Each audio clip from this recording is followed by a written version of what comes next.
Hello, welcome to my capstone presentation as part of the OHP certificate program. My name is Eric Schultz, physical therapist with a company called Broadway Ergonomics. My mentor for this capstone project is Rick Wickstrom, but I got to give him a special thanks for his efforts really over the last week as we took on this project just over a week ago, and we kind of blitzed it together and we made it here on time. The title of my project is the Ergonomic Skill Set and Advancing the Industrial Therapist as a Preferred Healthcare Provider. The purpose of this presentation is to first describe my role as a PT consultant in providing on-site contracted services directly to employers. Also to discuss how incorporating ergonomics really to improve the total worker health of an organization. And remember, total worker health is defined as policies, programs, and practices that integrate protection from work-related safety and health hazards with the promotion of injury and illness prevention efforts, really to advance the worker well-being. So ergonomics will essentially fulfill that purpose of illness prevention. A good, mature ergonomics program and assessments can really help on the prevention aspect. And then finally, to outline the benefits of having an ergonomic skill set for a PT and how this unique skill set can advance us as a profession, as the preferred healthcare provider for providing services in the industrial settings and rehabilitation of injured workers. As I mentioned at the beginning, my name is Eric Schultz.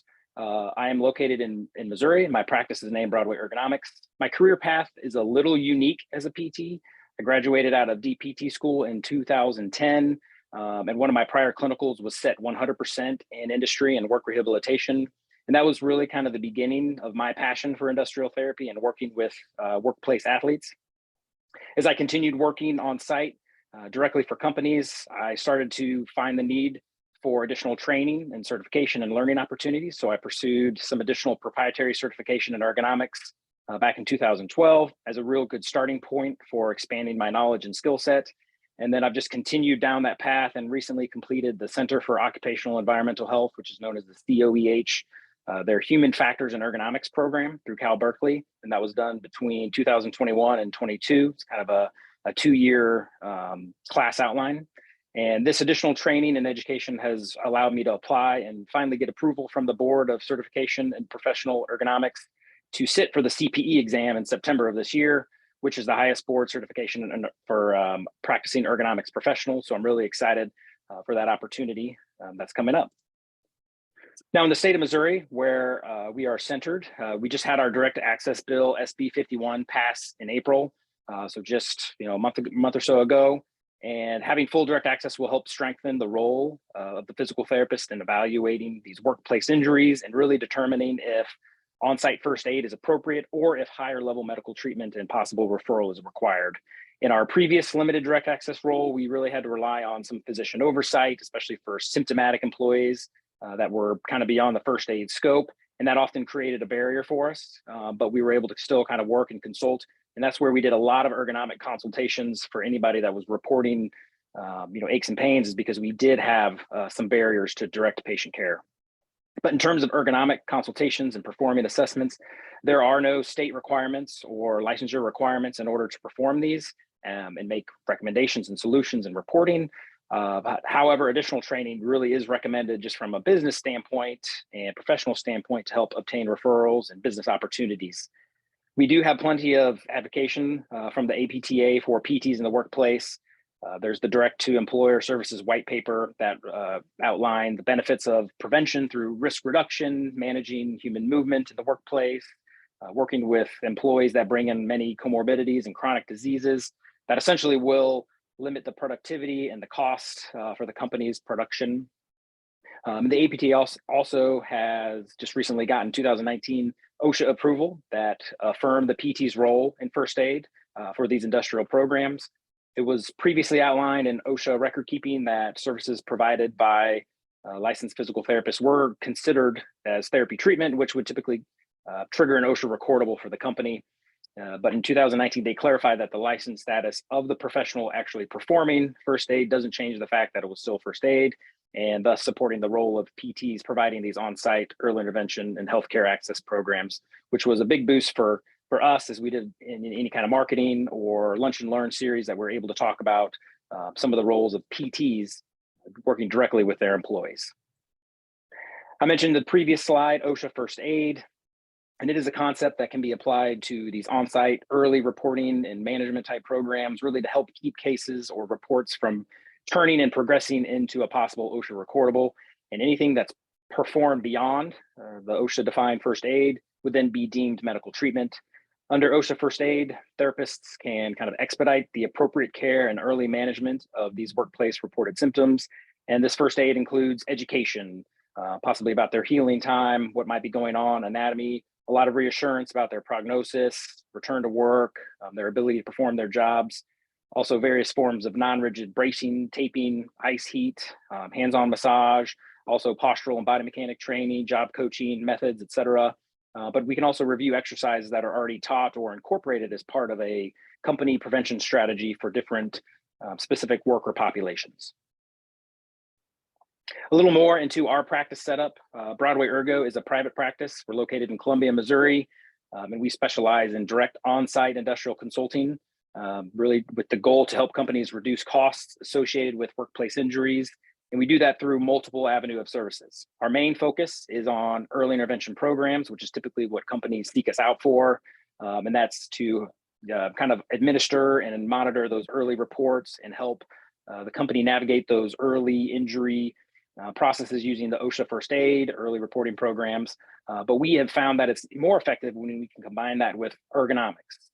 We know that there's ergonomic risk factors at work, and then the individuals will bring in different characteristics, and together, our philosophy is if we can help manage those together for companies, we can have a bigger impact on the company's MSDs. So really trying to help find some of the root causes of work that might be contributing to it, not just for the individual that's reporting symptoms at the time, but also for their peers or the second shift operators that might be slowly building up some exposure to those type of risk factors as well. We find that that's a real key interest of us, is to really try to help understand the root cause of the issue, and it'll have a much better outcome for the company. Some of our other key foundational services that we're involved in include functional job analysis, post-offer employment testing, developing those tests, on-site work conditioning and hardening programs, health and wellness programs, and some other movement-based stretching warm-up programs. Ultimately, we get asked to do a lot of different various services from the company as they see us as an added benefit and an added resource. And so usually we're willing and happy to participate and really just try to be involved as an early resource for these worker populations. As defined previously in the total worker health program, the illness prevention component is crucial. And as we all know, there are high numbers of injuries and illnesses, especially involving work-related tasks. In 2018, there were over 272,000 cases resulting in days away from work that were due to MSDs. These types of cases result, as we know, in both direct and indirect costs to the company, and that's really where the cost of these claims exponentially increased. For compliance of ergonomics, unfortunately, there is no national regulatory standard on ergonomics, but many safety professionals feel there will eventually be a standard, and that often leads to some proactive ergonomic teams, internal efforts, and sometimes some other requests for ourselves and our services to perform some ergonomics.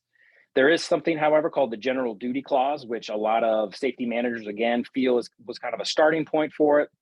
And they'll often refer to this as why they are investigating some of these issues and why they're investing in their workforce. And this is per the OSHA Act of 1970, which states the employer shall furnish a place of employment that is free from recognized hazards that are causing or are likely to cause death or serious physical harm to employees. So again, the focus of ergonomics is prevention, and that really matches in line with the total worker health component of prevention of illness. The recent CPG, the Clinical Practice Guideline, published in the Journal of Orthopedic Sports Physical Therapy, did outline many components and domains for optimizing work participation after a workplace injury or illness, and how the role of the PT is really involved. And in general summary, the CPG recommended that therapists should offer ergonomic consultation and recommendations, especially to stakeholders and workers, when the work demands exceed the worker's ability. And therapists should also document essential functions and exertional job information as part of their examination. Further, Cullen et al. Found that the implementation of a multi-domain interventions helped reduce lost time and musculoskeletal and pain-related type conditions. And these interventions included accommodations, modifying work hours, supernumerary replacements, and also ergonomic adjustments. And also Frankie et al. Found strong evidence that work disability and duration is significantly reduced by work accommodation and also contact between the healthcare provider and the workplace. And then they also found moderate evidence that work disability duration is further reduced by ergonomic worksite visits and the presence of a return to work coordinator. So really, in summary, the literature and resources suggest that using a multi-intervention and multi-domain type approach be used, especially in assistance of successful return to work outcomes for some of these really complex injured worker type scenarios and cases. And us as PTs, we really should be at the forefront of a lot of these interventions. As we just discussed some of the supporting literature for healthcare providers involved in these return to work cases, it is evident that PTs have this opportunity to really be well positioned as a preferred healthcare provider for these organizations and companies. And really kind of think about it, who better to treat and rehab an injured worker than a therapist or healthcare provider that is knowledgeable in the demands and the requirements of that job or of that department. So therapists are also well positioned to help develop that team alliance with the patient as they're going through that return to work, and that will help improve their overall outcomes and achievements. In order to be successful as an on-site healthcare provider, physical therapists, we really must be willing to engage in the workplace and really understand the organization's goals in terms of reducing the overall impact of the workplace injuries and illnesses. And we also need to be willing to connect with the workforce and really develop, again, that team alliance. And therapists that are familiar and directly consult with organizations such as myself, again, that we are just in a prime position to really consult on ergonomics, injury prevention, return to work scenarios, accommodations, along with doing functional job analysis and helping manage those early intervention OSHA approved type first aid programs. Shifting gears towards the providers that are already on site and working for different organizations, here are some various methods to help possibly find some ergonomic opportunities. If anybody here has ever done ergonomics, it can be quite overwhelming to just say, hey, we're going to go in and do an ergonomic seminar or an ergonomic project. There's often way too much to look at. So a lot of times we need to find ways to kind of funnel it down and focus our priorities. And so these are some methods that help us that I typically use when I'm working with different companies. And these include the ever important and most kind of like the foundational aspect of industrial healthcare is the functional job analysis. This is the crucial step in all industrial settings is to understand the actual requirements of the job. And it sets up as the perfect opportunity to identify those potential outliers of maybe the forces, the loads, the weights that are identifying and indicating that there's a possible ergonomic concern. There are also ergonomic surveys, which will allow employees and operators to help identify and report the tasks of their job, which they might feel causes the most stress or strain or difficulty to their body. And it also allows for some feedback on their potential ideas to help maybe solve the problem. The employees at these locations, they're really truly the experts of the job. They know their job better than anybody else, and they can often shed some valuable insight into different issues and ideas to help improve the problems in their areas. And they can really kind of help us on the early standpoint from helping identify and have an understanding of what could possibly be beneficial. And then some other common methods for finding these ergonomic opportunities can include the early reporting programs, also OSHA 300 logs, which companies are required to use for the record keeping of any on-site injuries and illnesses in the workplace. There are also discomfort surveys, other metrics that the site might be tracking, such as departments or jobs with high turnover or areas with possible poor quality. All of these might be indicators of some potential underlying ergonomic issues, which need to be investigated and assessed. So here's a case example of an ergonomic opportunity found through a functional job analysis. And here, company A, this is in the utility receiving department. I completed a job analysis, which involves quantifying the recorded force and loads of certain tasks. And you will see in function 2 and function 3, the force demands of push and pull of 75 pounds, and you'll also see the lifting of up to 70 pounds. These values of levels of effort are relatively high, and they would indicate a potential ergonomic opportunity. Now, we can't say without full certainty that there is X amount of risk or a certain level of risk, but that is why we need to consider the use of ergonomic investigation and assessments into these required demands to see if there's that mismatch between the demand and the capacity of the worker. And also, especially if we can combine that and find through investigation that the department has high injury numbers, a lot of turnover, or some of those other metrics and identifiers for ergonomic opportunities. Moving beyond just finding ergonomic opportunities is looking at what to do with an actual ergonomic opportunity. So in this case, example, Company B, this is a recent project that I just completed and worked on. Company B is a coffee roasting company with regional plants throughout the US. This specific organization was taking part in a large internal effort and a focus to reduce their workplace injuries. And their first step was really to identify and quantify some of the high-risk tasks and departments, really to help justify some solutions. So this company-wide approach and initiative would be kind of considered a macro ergonomics approach, where the company is looking to drive solutions from that top-down approach with the highest level of company support, which is really indicative of a possible good outcome. When things are driven the other way from the bottom up, those type of ergonomic initiatives will typically fail. The outlined scope and request for the project, as I was hired into, was to complete a quantitative ergonomic assessment of identified tasks by the company and to identify root causes of ergonomic risk and provide solutions. Payment was negotiated directly between parties on a cash basis. Data collection included observation, video, photography, physical measurements using various force gauges, weight scales, tape measures. And it also included employee interviews, discomfort survey that allowed us to interview their operators on during our data collection. Information that we requested ahead of time included their OSHA 300 logs, any accurate job descriptions, and also any functional job analysis that was performed in the past. So my on-site time for this specific project was a single day, and I recorded 8.5 hours on-site at the plant during the on-site visit. And really what I found, for every hour on-site could be between another 1 to 3 hours of video breakdown, data analysis, and report formatting and generation. Here's a peek into the methodology I used in the reporting and assessment. And I want to make a special note here that there is no single one-use ergonomic tool that exists that will assess everything in its entirety. There's no really gold standard. Rather, we want to use a variety of tools and screens that might help assess one aspect in isolation, and then we can combine it with other tools in combination to really make the best sound decision and determination with the information and data that we are able to collect. So here you see 3 main jobs or tasks that we were asked to assess, and the tool is listed to the right based on the type of the task. For example, the pushing and pulling of a pallet jack. The most appropriate tool to use was the Liberty Mutual manual material handling equations, which is a psychophysical quantitative tool. For the next task of loading the case former, which is really a lifting type task, I used again the Liberty Mutual MMH equations. This time I used the lifting section. And I also use the peak lumbar compression tool, which is a biomechanical tool. And it's used to estimate the amount of peak lumbar compression of the spine during a lift. And then because of the large variations in posture that we were observing and seeing during the data collection, I also used the rapid entire body assessment, commonly known as the REBA.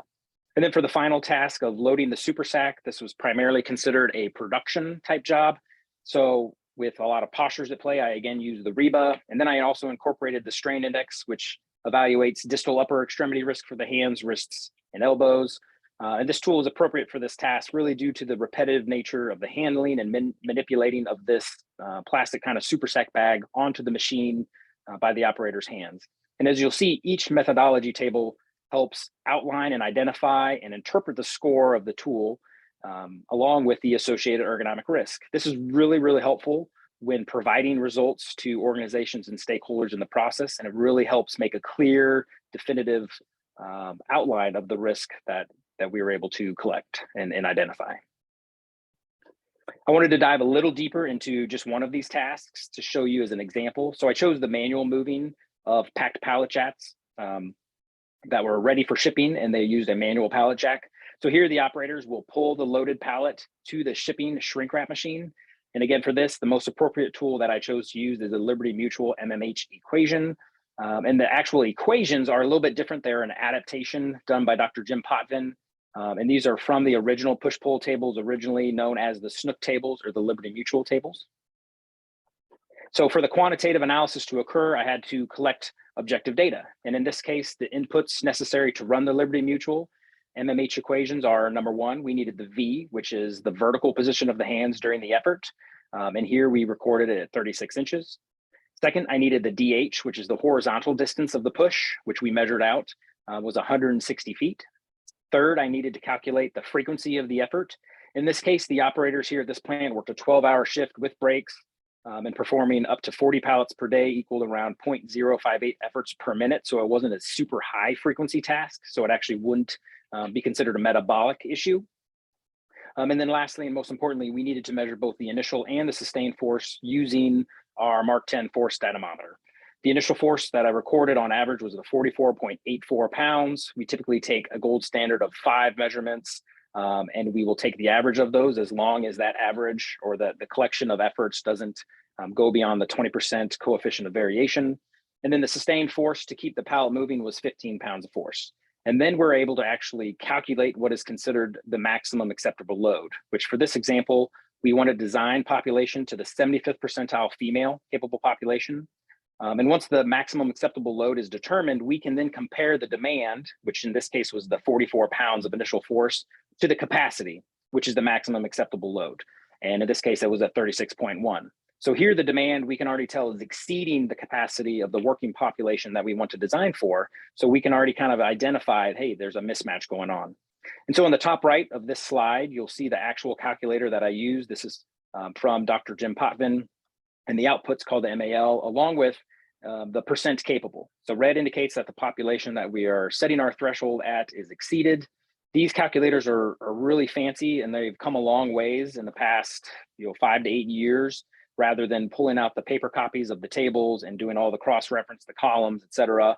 And we're able to pinpoint down a few more of these inputs and get real good, accurate quantitative data. And then the summary table on the left, which is a type of report that we will provide to the company and the stakeholders. You'll see the bottom row that further indicates that the task for the initial force required exceeds the maximum acceptable load that was calculated. So therefore, we're able to deem the task as unacceptable or exceeding the maximum acceptable load. And then down in the bottom right of the screen, I went ahead and included just a section for the employee interview where they're able to subjectively list some of the most difficult parts of their job, if they experience pain, discomfort, or if they have any ideas for improvement. And in this case, they typically kind of lined up. They reported the most difficult part of the job was moving the manual pallet jack, and then suggestions for improvement. They knew right off the bat, hey, what if there's some powered equipment? One of the other departments in the building had some of these potential walkies or electric power type equipment that they used. Why couldn't we get something along those lines? And so once the quantitative assessment really has been performed, we are then able to go into kind of making decisions on the possibility if the task is acceptable or not. And based on that design population that we set the demand to, we knew it was risk. And in order to kind of go into recommendations and solutions, we typically look at what's called the hierarchy of controls, and that's your pyramid there on the right. And in this visual, engineering controls and also elimination controls are the most effective. They're at the top. That is because they will engineer out and change the actual task in hopes really to reduce or eliminate the risk of exposure to that ergonomic risk factor. These controls tend to be more expensive, but they are also more effective. The second and lesser effective control are administrative and work practice controls. These types of controls really are kind of human-centered, meaning that human effort and management is required for them to be put in place and be effective. And ultimately, it doesn't reduce the presence of the risk, rather it maybe reduces just the amount of exposure to it. So think of job rotation, enlargement, stretching programs, that type of stuff. These type of controls are less effective, but they're also cheaper than engineering controls. And so often I would possibly sometimes recommend these type of controls as a short-term solution, kind of a bridge, until possible long-term solutions can be implemented, designed, or purchased. And then finally, the least effective control would be PPE, and this really should only be used as a last resort, and it's often just a Band-Aid type solution. So in my recommendation, based off the quantitative analysis that I performed, I listed one solution that is considered an engineering elimination solution, and that would be exploring the use of a powered pallet jack, or what we often call a walkie. The idea behind that is rather than the human perform the effort, have a powered equipment option that can perform the task, which will essentially eliminate the required demand and effort for that job. That would be the most effective. The second recommendation would be it's kind of a hybrid. It's partially an engineering change and also a work method change kind of at the same time. And that option would be to reduce the distance of the push required from 160 feet down to 83 feet. 83 83 feet is not just a random arbitrary number either. It comes from using the same quantitative tools, the Liberty Mutual equation, to identify which inputs would help us meet the design population. So I'm able to calculate and determine the exact numbers of kind of the design and setup to make these recommendations, which is a real added benefit of these quantitative tools, as it will really take out the guesswork and really kind of strengthen our decision making. And then the last and final recommendation was preventative maintenance on wheels and casters. And this would be solely kind of an admin type control. And so the way that once we list out some ideas of recommended solutions, the way we want to try to help prioritize it is using what's called a priority matrix, which you'll see here. It is based off of multiplying the type of solution, multiplied by the potential ergonomic impact, multiplied by the potential payback. So the highest score achievable is a 27, and the lowest is a 1. So when multiplied together, we're able to assign essentially a priority score to each solution, which can go a long ways in helping the stakeholders make appropriate decisions and know where they need to focus their resources at.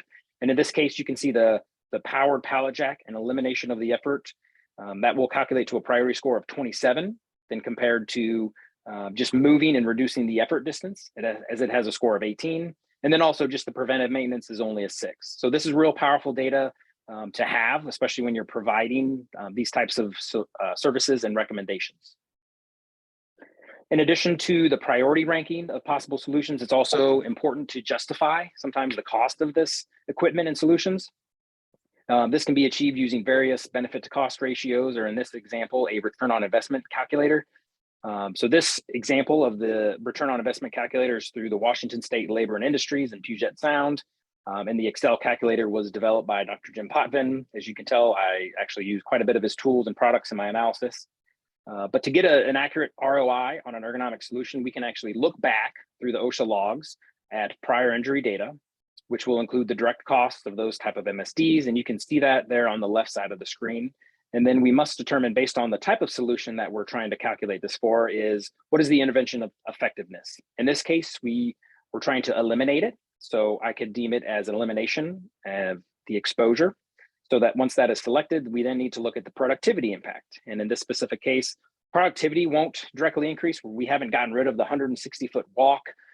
So instead, we listed it as low, but that comes with that will at least improve comfort and help reduce fatigue, which I'm confident that that type of solution would.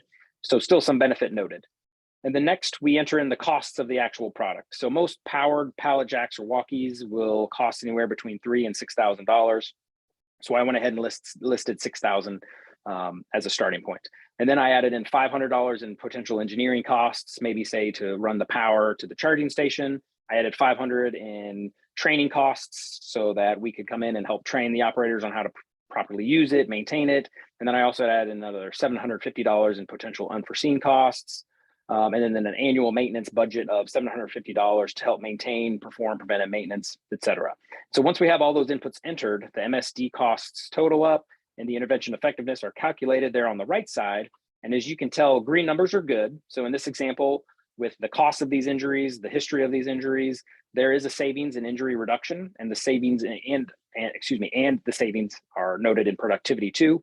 So after the first year, a net benefit of $27,000. After 3 years, a net benefit of $97,000. And then after 5 years, a net savings of $167,000. And finally, the payback period is 0.24 years, which is extremely quick. So the power of those numbers can go a long way in terms of when do we get our return on investment, when is our payback, and what are we actually saving by investing this $8,500 in total right now.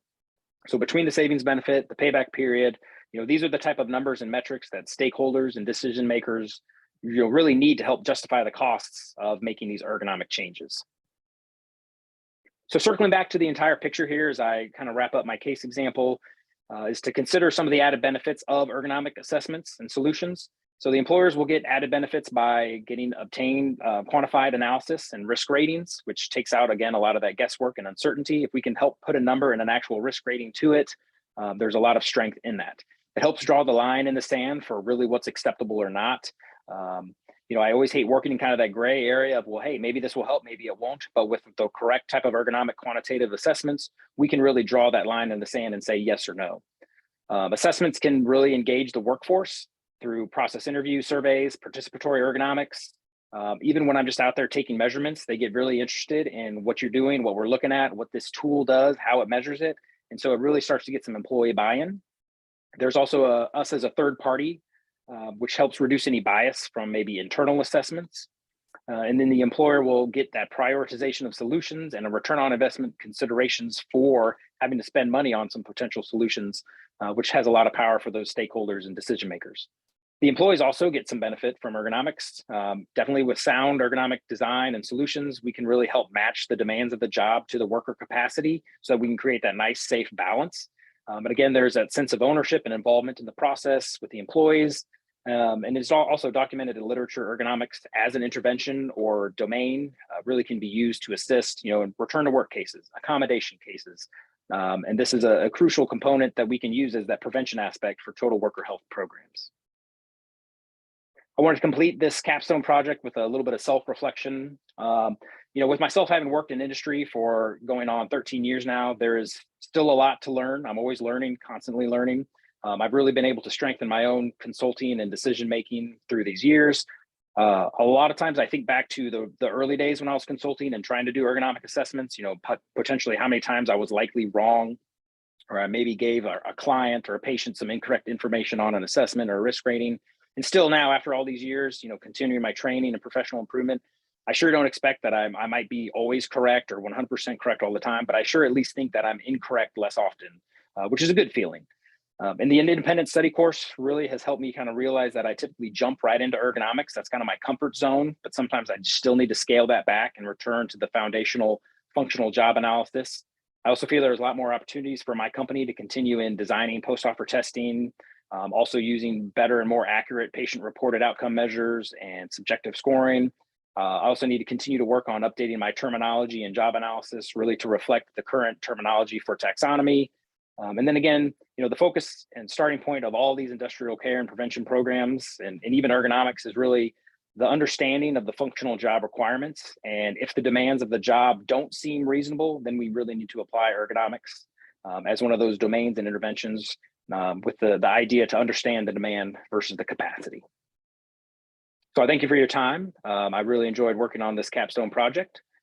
And here are my references.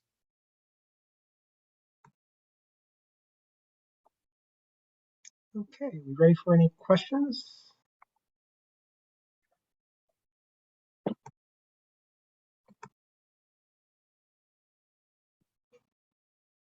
Eric, thank you very much for the presentation. I enjoyed it. I was wondering because, when I was working full-time inside of industry, sometimes different employers were somewhat reluctant to give their injury ratings and their OSHA logs and different things of that sort. Have you experienced that? And I think the reporting and showing what you can do with the information is one of the aspects that helps out quite a bit when trying to get information to get in to actually help the employees. What's your experience with that? Yeah, so for the most time, when we're brought in on just ergonomics alone, they have no issue opening up their logs because we're kind of the good auditors in a way. They're like, hey, you're here to help us. So, the question I use a lot of times is help me understand why there's an issue here. And those OSHA logs really are a component of that. So typically we don't get any kickback or reservation in doing that, but I can see why some may be reluctant to kind of share what those injury numbers are, where those occur, and so forth. But typically I don't see too much of a problem on that. We typically find a lot of issue in kind of misreporting on what those first aid type cases are. So not only do I ask for the OSHA 300 logs of the actual identified OSHA recordables, but I also ask maybe they had some those first aid reports or those near hits, near misses. Those are typically kind of jumbled up and they say, oh yeah, we get those all the time, but we don't really categorize them. And then I typically kind of use that as an educational opportunity from the ergonomic consultant in me. And I say, well, maybe we need to set you up and help educate you guys, train you on better metrics and leading indicators of where you typically see these, type of issues, which again, as the preferred healthcare provider, we can kind of refer to ourselves or refer to another local clinic or specialist that can maybe help the company out with that. That's great. Any other questions? We will have time again at the end, so when we get to the panel discussion, we'll bring some things up. So if you have any burning questions, let's hold them till then. Hey, Chris, can I ask just a real quick question? Go ahead, Rick. Um, pick on him a little bit. When a job exposes, you use the term maximum acceptable limit, which I assume maybe is like an action limit.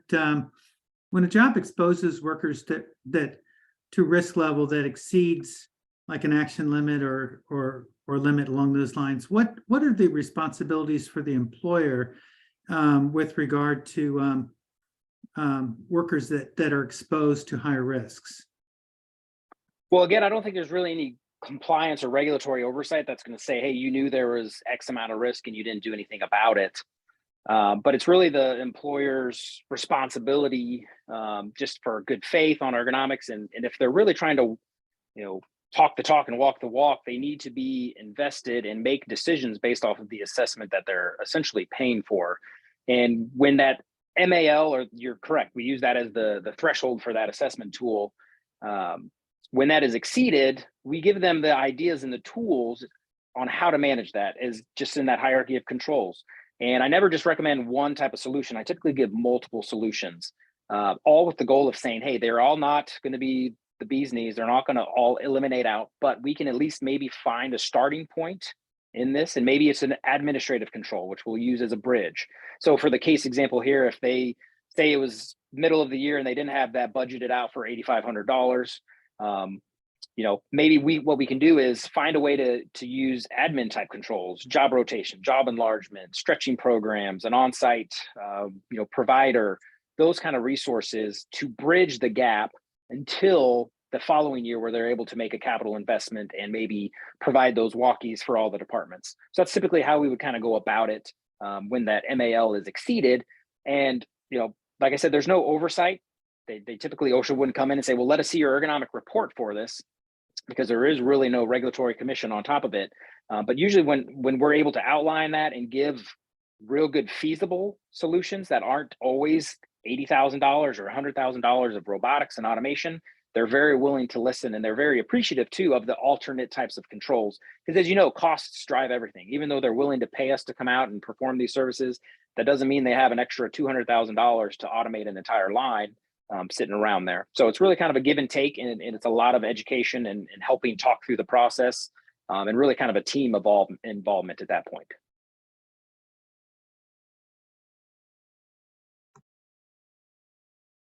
Great.